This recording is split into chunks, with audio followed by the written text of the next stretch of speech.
예루살렘 거리를 찾아보라 했는데 한 명도 없다 그랬습니다. 이제 오늘 본문도 마찬가지입니다. 2절 아름답고 묘한 딸 시온, 참 아름답고 묘한 정말 하나님의 도성인 이 시온, 이 시온이 이제 내가 딴 사람이 아닙니다. 딴 분이 아닙니다. 우리 하나님이 멸절하게 됩니다. 그래서 1절에 베냐민 자손은 이제 예루살렘 거하는 그 주변이 베냐민 지파의 땅이죠. 피난해라.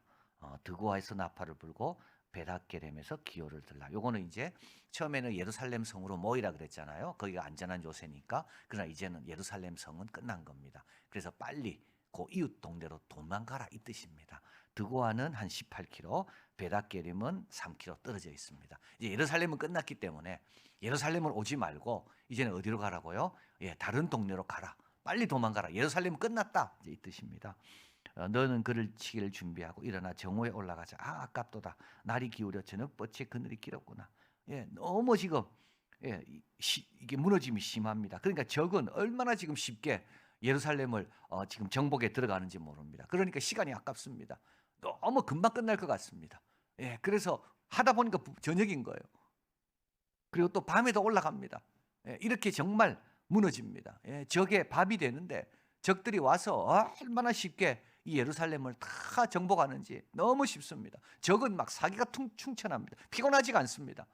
적이요, 적이. 이 예루살렘 사람이 아니라 적은 너무 쉽게 자기 밥이 되니까 막 힘이 넘칩니다. 사기가 충천해가지고 뭐 밤이 돼도 피곤하지 않습니다. 계속 치러 올라가는 거죠.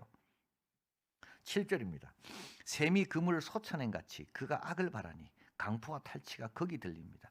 질병과 창상이 내 앞에 계속합니다. 늘 신선한 악을 행하는 예루살렘 거민들입니다. 이게 바로 우리들이죠. 예, 계속 신선하네. 이 악은 신선해요, 신선해. 악을 좀 실증내고 악을 좀 정리해야 되는데 그러지 않고 계속 샘이 솟구쳐 오르듯이 악이 솟구쳐 오릅니다. 악을 신선한 상태로 유지시키는 비범한 능력이 있다고 이야기합니다. 여러분 우리가 조심해야 돼요. 악을 신선하게 유지시키는 그런 능력 같은 건 필요 없습니다. 하나님의 은혜와 능력, 하나님의 그 은혜를 신선하게 유지하는 그 능력이 우리에게 필요한 거지. 그 능력 가진 사람이 귀한 사람이지. 예, 악을 생각하고 그 사람에 가면 항상 좋은 악들이 막 도모되고 그게 지금 예루살렘이라는 거죠. 10절 내가 누구에게 말하면 누구에게 경책하며 듣게 할꼬. 예레미야의 탄식입니다. 그 귀가 할례를 받지 못했습니다. 그 듣지 못합니다. 보라 여호와의 말씀이 그들이 자기에게 요구로 여기고 이를 즐겨하지 않습니다. 이스라엘의 상태는 도덕적 실명 보지 못하죠. 영적 귀머거리 들리지가 않습니다. 그러니까 예레미야가 탄식하는 겁니다. 내가 이렇게 외쳐도 아무 반응이 없는 거예요. 그러나 예레미야의 성공은 반응에 달려 있지 않죠. 하나님이 외치라면 외치는 거죠. 그게 예레미야가 해야 될 일이고 예레미야가 좋은 선지자인지 나쁜 선지자인지를 판단하는 기준입니다. 여러분 열매가 아닙니다. 열매가 있으면 얼마나 좋겠습니까? 때로는 열매가 나중에 맺힐 때도 있거든요. 나중에 후에 맺힐 때도 있거든요. 그러니까는 선지자가 외칠 때 선지자의 외침의 반응이 뭐냐를 보고 이 선지자는 위대한 선지자고 저 선지자는 벌벌 그렇게 하면 큰일 납니다. 이 예레미야가 지금 외쳐도 아무도 반응이 없습니다. 귀에 할례를 받지 못했습니다. 귀가 거듭나지 못했어요. 그래서 세상에 속한 건 잘 들리는데 정말 들어야 될 것은 못 알아듣고 있는 거죠. 그러므로 여호와의 분노가 가득하면 내가 참기 어렵습니다. 그래서 거리에 있는 아이들, 모린 청년들 다 붙습니다. 지아비, 지엄이, 노인들 근이 다 이게 이제 포로로 끌려간다는 겁니다. 여러분 제가 지금 전쟁에 대한 책을 읽고 있는데 왜 전쟁을 일으킬까요? 사람이 전쟁이 그래 오래 갈지 모른답니다. 그래서 전쟁 일으킨대요. 다 계산을 잘못하는 거예요. 다 좋은 점만 갖고 전쟁한다는 거예요. 러시아가 우크라이나 전쟁할 때 침범에 2월 21일입니까 들어올 때 이렇게 오래 갈지 몰랐습니다. 그래서 이들은 승리할 때 입을 유니폼을 다 준비해가지고 우크라이나로 들어왔거든요. 근데 지금 어떻게 됐습니까? 지금 김일성이가 우리 남한을 침범할 때 어땠습니까? 남한에는 북한에 동조하는 사람들이 공산주의가 많기 때문에 금방 폭동이 일어나서 남한은 무너질 거라고 그렇게 목택동에게 설득했거든요.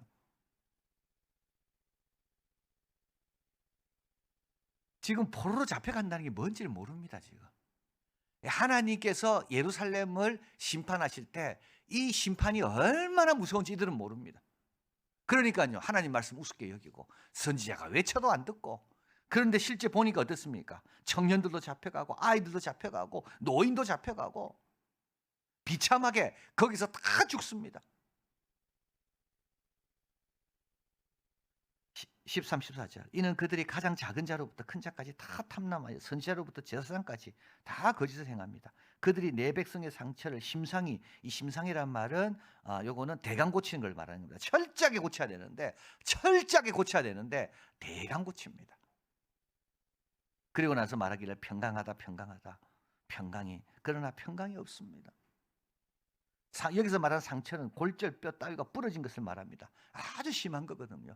그런데 여러분, 어떨 때는요, 심한 아픔을 느낄 때가 있고 어떨 때는 정말 심각한 병인데도 본인이 못 느낄 때도 있다니까요.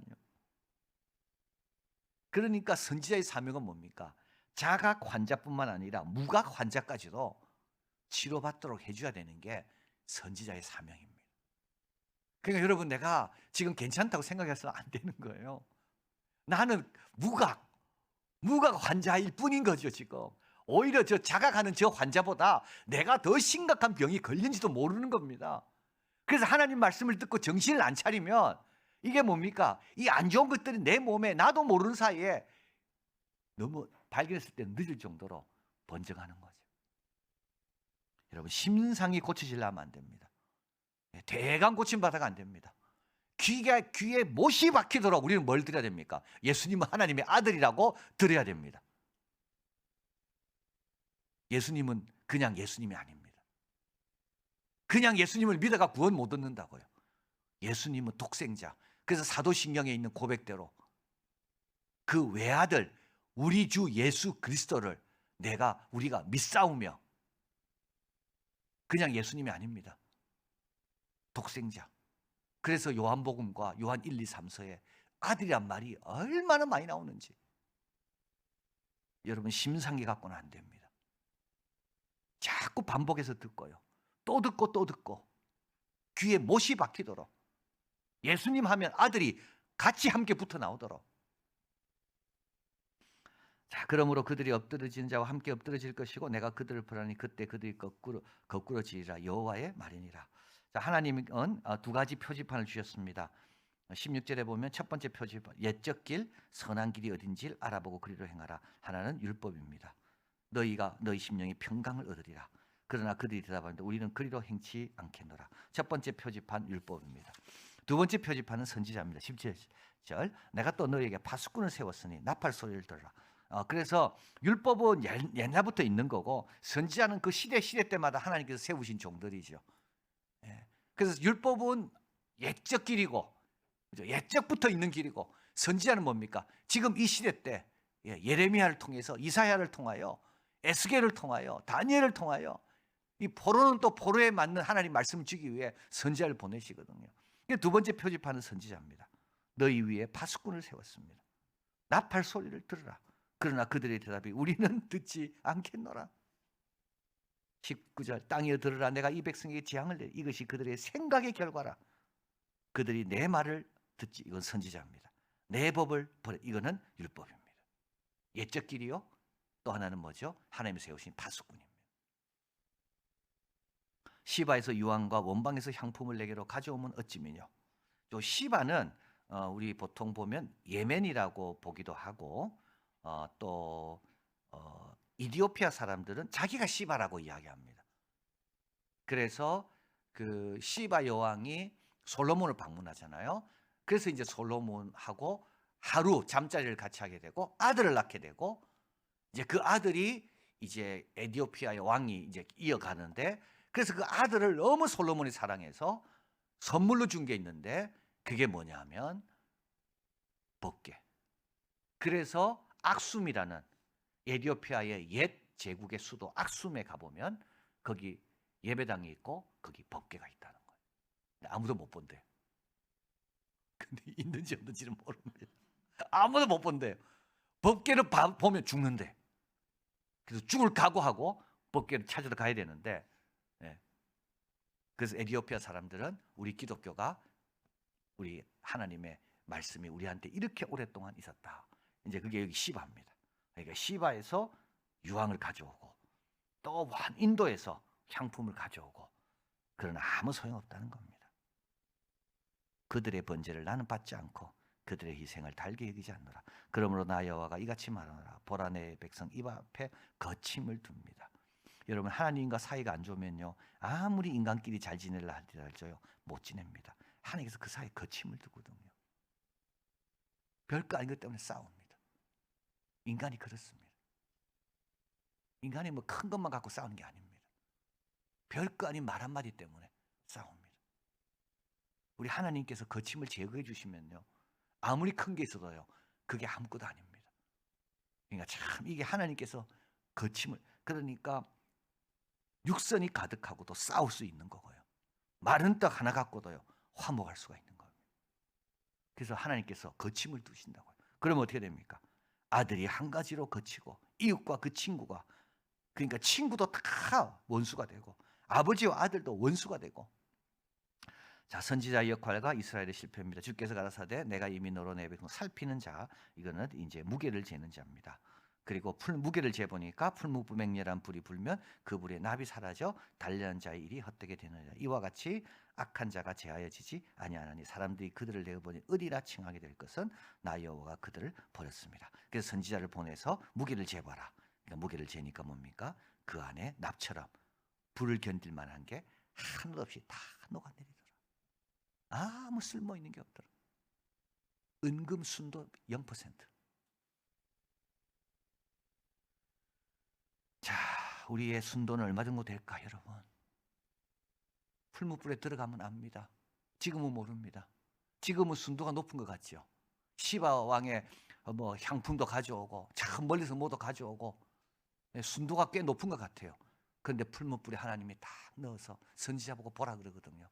그래서 선지자가 다 재보니까 순도 제로. 그 풀무불에 남는 게 하나도 없어요. 알고 아니고 갈아진 거죠. 바람이 부니까 다 날아가 버려요. 시온의 영광을 회복하려면 어떻게 해야 됩니까? 10절, 그 귀가 할례를 받아야 됩니다. 귀 할례 받은 사람의 특징이 있습니다. 그들은 하나님의 말씀을 욕으로 여기고 즐기 아니하고 그러지 않습니다. 여호와 율법을 즐거워하여 주야로 묵상하는 자입니다. 그 말씀이 달고 오묘함을 아는 사람이 귀가 할례 받은 사람입니다. 귀가 할례 받아야 뭐 어떻게 되나요? 말씀이 들어오고, 말씀이 들어야 믿음이 생긴다니까요. 태초에 말씀으로 창조하시잖아요. 그래서 말씀이 안 들리면 살아날 방법이 없습니다. 말씀이 들려야 됩니다, 여러분. 귀가 할례를 받아야 됩니다. 모든 게 출발은요 듣는 데서부터 시작하잖아요. 들으라 이스라엘아. 여러분, 듣는 데서 출발합니다. 복이 있는 사람은 여호와 율법을 즐거워하며 주야로 묵상하는 자로다. 자, 옛적 길 선한 길이 어딘지 알아보고 행해야 되고요. 처음으로 돌아가야 됩니다. 그들의 생각의 결국 내 말을 듣지 않으면 내 법을 버렸습니다. 이게 누구의 법이고 누구의 말씀입니까? 하나님의 말이요, 하나님의 말씀입니다. 이사야 2장 3절 말합니다. 많은 백성이 감에 이르기를 오라 우리가 여호와의 산에 오르며 야곱의 하나님의 전에 이르자 그가 그 도로 우리에게 가르치실 것이라. 우리가 그 길로 행하리라 하리니 이는 율법이 시온에서부터 나올 것이요 여호와의 말씀이 예루살렘. 여기서 핵심은 뭡니까? 장소가 아니고요 사람인 겁니다. 왜 율법이 시온에서 나오고 여호와의 말씀은 예루살렘에서 나옵니까? 여호와 율법을 주야로 묵상하는 사람들이 그곳에 있기 때문에. 여러분, 이 아나돗에서 왜 진리가 선포되고 이 아나돗이 진리의 어떤 그런 복된 자리가 됩니까? 하나님의 백성들이 이 진리를 들으려고, 이 진리의 가치를 알고 이곳으로 오기 때문에. 여기 선지자 예레미야 있었어요. 지금 시온이 지금 하나님부터 버림받을 때 선지자는 있었다니까요. 그러나 누가 없었다고요? 귀에 할례 받은 자들이 없었다. 그러나 거꾸로 됩니다. 이 백성들이 여호와 율법을 묵상하고 감사하며 즐거워하면 그 자리가 어떤 자리가 됩니까? 열방들이 말씀을 들으려고 오는 그 자리가 되는 거죠. 귀가 할례가 받아야 되고요. 그리고 이 예루살렘의 영광을 회복하는 길은 결국 우리가 그 율법의 가치를 알고 선지자의 말씀을 잘 듣고 순도를 자꾸 높여갈 때 세상 것들을 자꾸 버리고 정말 금과 은과 정금 같은 말씀으로 나를 자꾸 채워 알곡으로 갇혀갈 때 그때 우리가 모인 이곳이 이게 바로 주님이 기뻐하시는 그런 오늘 본문의 말씀 아름답고 묘한 그와 같은 특별한 곳이 된다. 이런 우리들이 되기를 진심으로 바랍니다.